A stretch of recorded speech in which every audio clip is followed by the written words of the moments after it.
सावन के महीने में कथा सुन रहे हो, आप शिव की भक्ति को जितना जितना जागृत करोगे ना, उतना उतना फल तुम्हारे जीवन में प्राप्त हो जाएगा। बारिश का समय चल रहा है।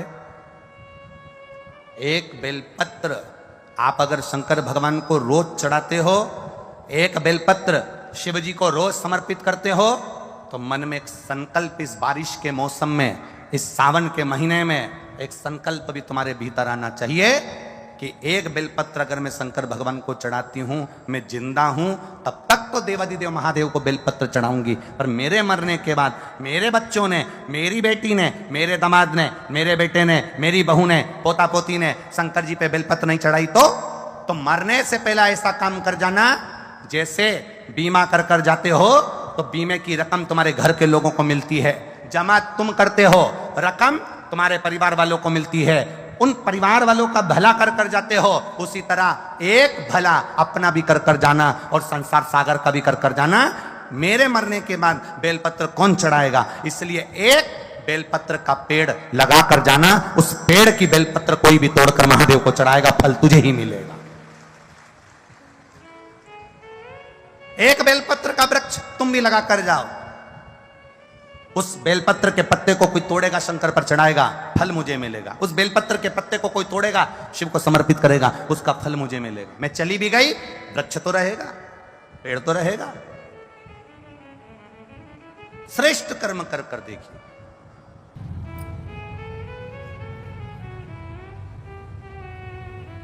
और जब श्रेष्ठ कर्म हम करेंगे तो उसका सुख हमको मिलेगा, निश्चित प्राप्त होगा। ये जो पीठिका होती है, इस पीठिका में एक मिनट देखो, इसको इससे समझ लो। ये जो पीठिका है, ये पीठिका माता पार्वती जी का हस्त कमल, इस पीठिका, ये भगवान शंकर का शिवलिंग हो गया। ऊपर से जो जलाधारी में से एक एक बूंद पानी नीचे टपकता है, वो भगवान शंकर की 5 बेटियां जया, विषहरा, श्यामली बारी, दौतली और देव। और इस पीठिका के सम्मुख में जहां से पानी नीचे गिरता है,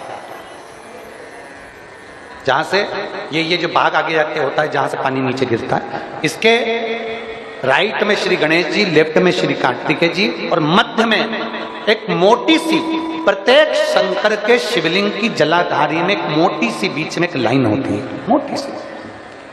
वो स्थान अशोक सुंदरी का होता है, वो स्थान अशोक सुंदरी का होता है, उसको अशोक सुंदरी का स्थान। जब विशेष बहुत आपको लग रहा है कि ये कार्य होने वाला नहीं है, और विशेष अगर कोई कार्य, और बहुत समय अगर आपके निकल भी गए हो, बहुत समय आपका लग गया और वो कार्य नहीं हो रहा, 5 बेलपत्र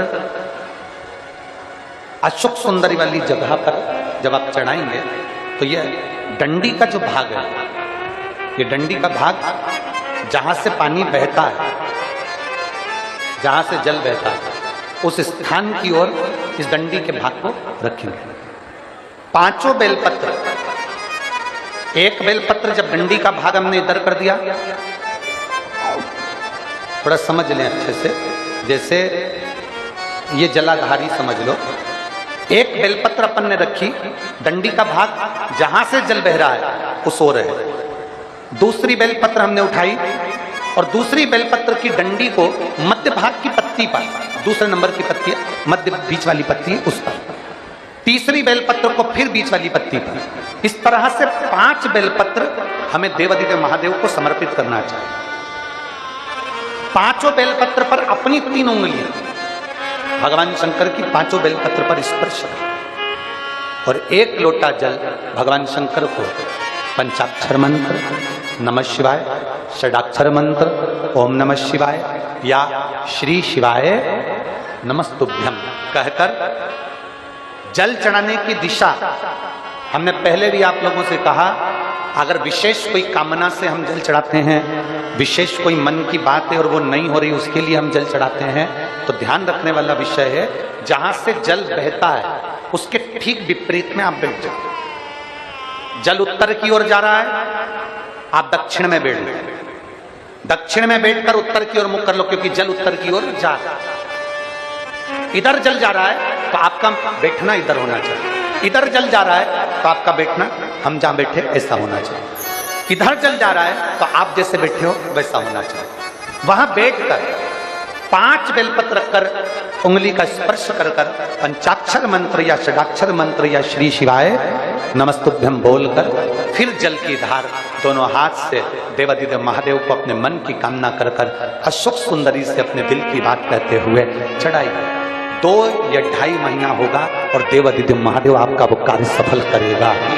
शिव को पाने के लिए बहुत कहीं कोई आडंबर, कोई दिखावा नहीं, केवल विश्वास, केवल भरोसा शिव को। पार्वती माता ने भगवान शंकर को पाने के लिए कुछ नहीं करा, केवल शंकर के पार्थिव शिवलिंग का पूजन करा। पार्थिव लिंग बनाना, पार्थिव शिवलिंग बनाकर उसका पूजन करना, आराधना करना सुख देता।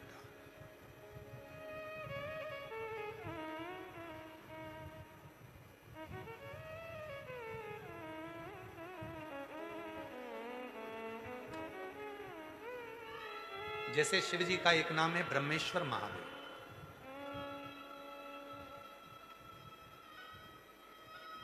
ये जो ब्रह्मेश्वर महादेव का जो नाम होता है, कई लोग कहते हैं हमारा बच्चा डिप्रेशन में पहुंच गया, हमारी पत्नी डिप्रेशन में है, हमारा पति डिप्रेशन में है, नींद की गोली खाना पड़ रही है, सुस्त सुस्त रहते हो, डिप्रेशन में चल रहे हो, टेंशन दिन रात दिमाग में चलता रहता है। उस चिंता को मिटाया कैसे जाए?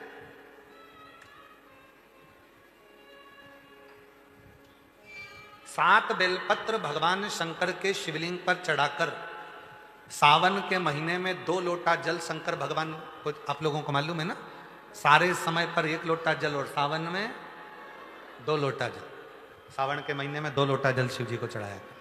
और अगर चिंता ज्यादा है, टेंशन ज्यादा है, डिप्रेशन चल रहा है, गोलियों पर गोलियां खाना पड़ रही है, बीपी की गोलियां बार बार खाना पड़ रही है, तो ब्रह्मेश्वर महादेव का नाम लेकर शिव पर 7 बेलपत्र चढ़ाकर, और अगर 7 ना हो तो 5, 5 ना हो तो 3 बेलपत्र शिव को चढ़ाकर दोनों हाथों के लोटे का जल धीरे धीरे शिव जी पर चढ़ाएं, और उसी में से थोड़ा सा जल लेकर जो बहुत टेंशन में हो, डिप्रेशन में हो, चिंता में हो, उसको उस जल का आचमन कराना प्रारंभ करो।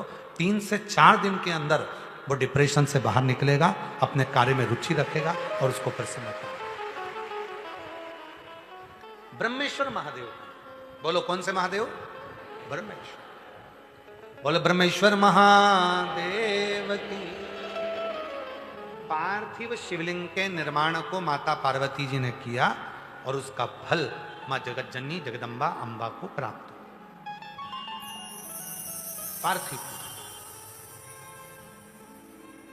पार्थिव पूजन कभी भी खाली नहीं जाता, कभी खाली नहीं जाता। पार्थिव पूजन अगर किसी ने करी है तो खाली नहीं जाएगा। आप लोग 11 अगस्त को जो सावन की शिवरात्रि है, उस दिन जब आप शाम को 7 बजे पूजन करें, भले आपकी थाली में पूजन का सामान हो ना हो, केवल पार्थिव शिवलिंग बनाकर बैठ जाओ। जब हम जल चढ़ाएं, आप भी साथ में जल चढ़ाओ। धीरे धीरे बाबा को बस दिया लगाकर बैठ भी गए, कुछ भी नहीं है तो भी बेलपत्र पत्र चढ़ाकर अगर जल चढ़ाओगे साथ में, तो निश्चित है कि पार्थिव पूजन का फल तुमको प्राप्त जरूर है। किसी के यहाँ आज भी सिंदूर नाक से भरा जाता है तो मांग के मध्य तक भरा जाता है। आज भी शिवजी ने जब मांग में सिंदूर दिया, वो सिंदूर नासिका पे आकर गिरा, नासिका। और जब नासिका पर आकर गिरा, अब देव अधिदेव महादेव ने कह दिया, सुनो पार्वती, आज मैं संसार की प्रत्येक नारी को एक वर देता हूं कि नारी चाहे छोटे से बच्चे के कपड़े धो ले, नारी चाहे अपने घर के बुजुर्ग के कपड़े धो ले, नारी चाहे झूठे बर्तन मांज ले, नारी चाहे अपने पति के झूठे बर्तन मांज ले, कपड़े धो ले, सारा काम कर ले, उसके बाद भी नारी अगर एक क्षण के लिए मेरे मंदिर तक आ रही है तो वो कभी अशुद्ध नहीं हो सकती, वो शुद्ध की शुद्ध है, वो अशुद्ध नहीं है, उसमें अशुद्धता का भाव नहीं। आज के जमाने में बहुत बड़ा बड़ा आडंबर हो गया, शिव जी को हाथ मत लगाना, इस मंदिर में प्रवेश मत करो, इस मंदिर के अंदर कोई जा नहीं सकता, शंकर जी को कोई हाथ नहीं लगा सकता, भगवान को कोई छू नहीं सकता। ए भाई, शिव पुराणों को अगर अच्छे से अध्ययन करो तो स्वयं देवाधिदेव महादेव कहते हैं, जब मेरे पास में मेरे भक्त आते हैं उनको देखकर जो मेरे चेहरे पर प्रसन्नता आती है वो मुझे फूल चढ़ाने से भी नहीं आ सकती।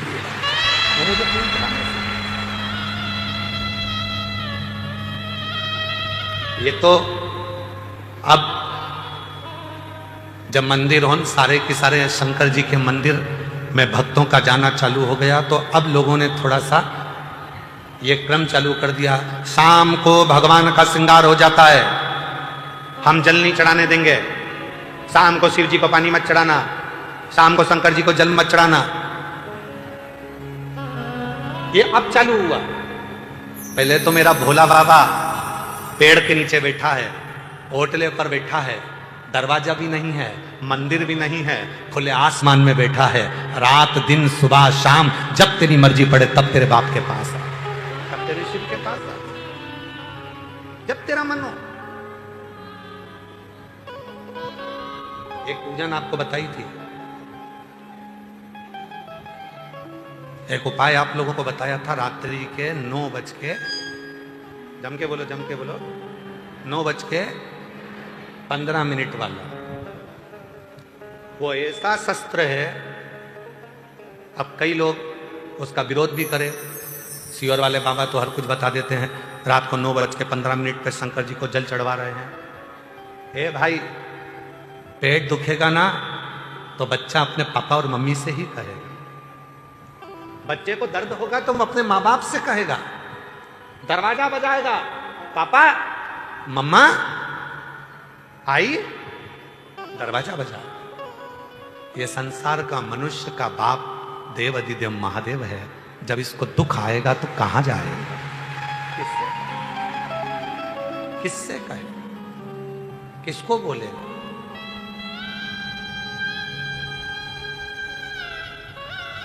आओ कुबरेश्वर बाबा की भूमि पर,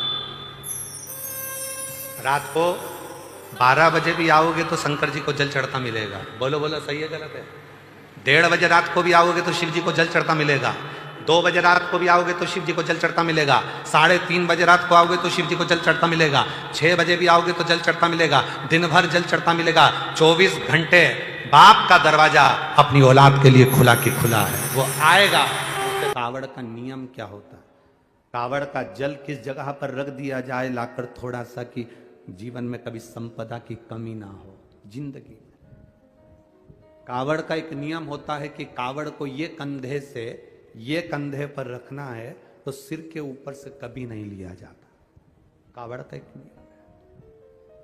कावड़ को इस कंधे से इस कंधे पर लाना है तो सामने से लाया जाता है, पीछे से लाया जाता है, पर सिर पर से बार कर उसको वापिस नहीं लाते, सिर पर से बार।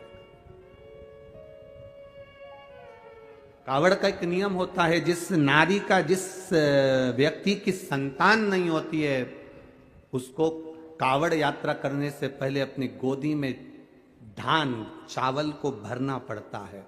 गोदी में उसको जब तक महादेव के दरवाजे तक नहीं चली जाती, जब तक उसकी गोदी में वो धान चलते चलते उसकी झोली में वो हिलता रहता है। कावड़ का जल उसके कंधे पर रहता है, और जब वो कावड़, जिसकी औलाद नहीं, संतान नहीं, जब वो कावड़ का जल महादेव को चढ़ाती है तो पहले जल समर्पित करने के बाद फिर चावल के दाने बाबा के उस शिवलिंग पर समर्पित करती है कि बाबा मेरी गोदी में तू यहाँ तक लेकर आया है, ये गोदी खाली मत छोड़ना, मेरी गोदी भर देना, भले 25 साल हो गए।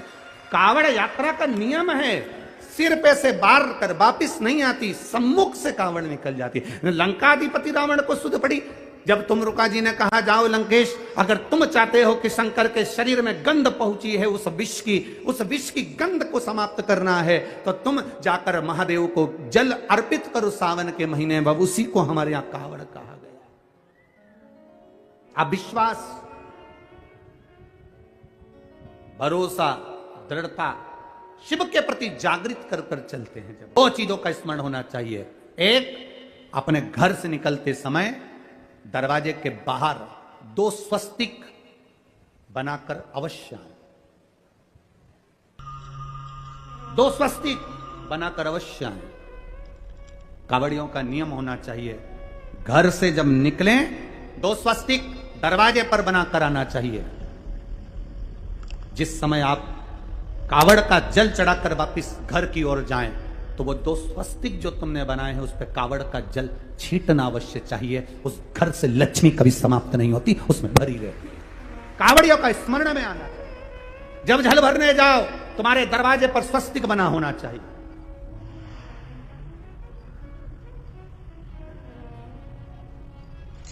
तुम्हारे दरवाजे पर 2 स्वस्तिक का स्मरण होना चाहिए।